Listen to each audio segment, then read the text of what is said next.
Isla's breath caught in her throat as she scanned the room, half expecting the shadows to spring to life. But the attic remained silent, the air heavy with mystery. She folded the letter carefully and tucked it into her coat pocket. The key still hung from her fingers, its cool metal reassuring yet foreboding. Her mind raced. A protector? Of what? And why her? She felt the weight of the responsibility in the words of the letter, but there were too many unanswered questions. She needed to know more. Determined, Isla left the attic and descended the creaky stairs. As she stepped into the main hall, something seemed different. The house, once cold and abandoned, now hummed with a quiet energy. It was as though her discovery had awakened it. The flicker of her lantern revealed a new detail, a small carved symbol on the wall beside the fireplace, one that hadn't been visible before.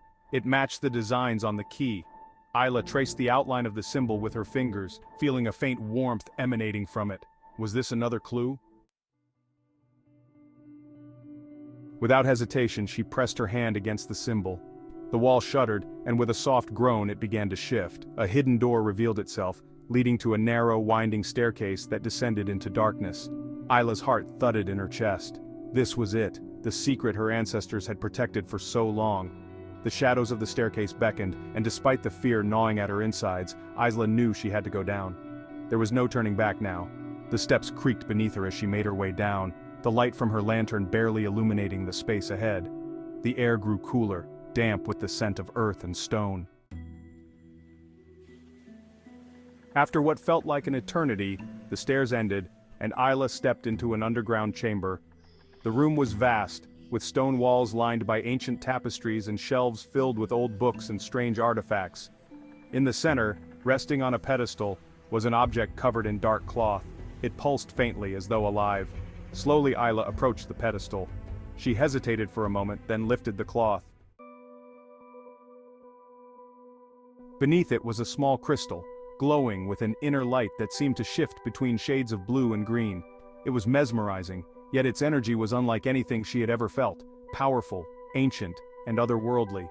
She reached out to touch it, but just before her fingers brushed the surface, a voice echoed through the chamber. "Stop!" Isla froze. She spun around, her lantern casting long shadows across the room. A figure stepped out from the darkness, cloaked in a tattered robe. His eyes, sharp and knowing, locked onto hers. "You don't know what you're dealing with," the man said, his voice calm but heavy with warning. "Who are you?" Isla demanded, gripping the key tightly in her hand. The man stepped closer, his face weathered and marked by time. "I am the last guardian of this place, as you are now. The crystal holds power beyond imagination, but it is not meant for just anyone to wield." Isla's mind raced. "Then why was I chosen?" "Because your bloodline carries the knowledge and the strength to protect it." The man's gaze softened. "But you must understand, there are others who know of this crystal, dark forces that will stop at nothing to take it for themselves." The words of the letter flashed in her mind. "There are those who seek it with ill intent. Why haven't you destroyed it?" she asked, glancing at the glowing crystal. The guardian shook his head. "It cannot be destroyed. It is older than time itself, a source of balance. But in the wrong hands, it could bring devastation." Isla's grip tightened on the key. "Then what do we do?" The guardian stepped closer to the pedestal, his eyes on the crystal. "We keep it hidden as we always have. But the darkness is rising and your role is only beginning." As he spoke, the air around them seemed to shift, a faint tremor passing through the chamber. The crystal's light flickered. "There isn't much time," the guardian said, urgency creeping into his voice.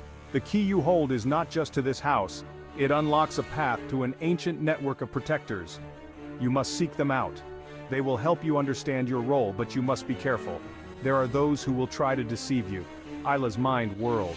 She had expected an adventure, but nothing like this. "Where do I start?"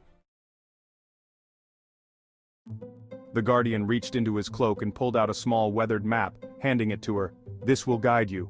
But remember, trust no one blindly. Your instincts will be your greatest weapon." She took the map, her fingers trembling slightly. The weight of her destiny pressed on her, but for the first time, it didn't feel impossible. She wasn't alone. The ancient key in her hand, the crystal, the map, they were all pieces of a larger puzzle. As she turned to leave the chamber, the guardian's voice echoed behind her, "Be careful, Isla. The journey ahead will test you in ways you cannot imagine." With a final glance at the glowing crystal, Isla ascended the stairs, stepping back into the house that had once been forgotten. But now, it pulsed with life, with secrets waiting to be uncovered. And as the sun began to set outside, Isla knew her true adventure was only beginning.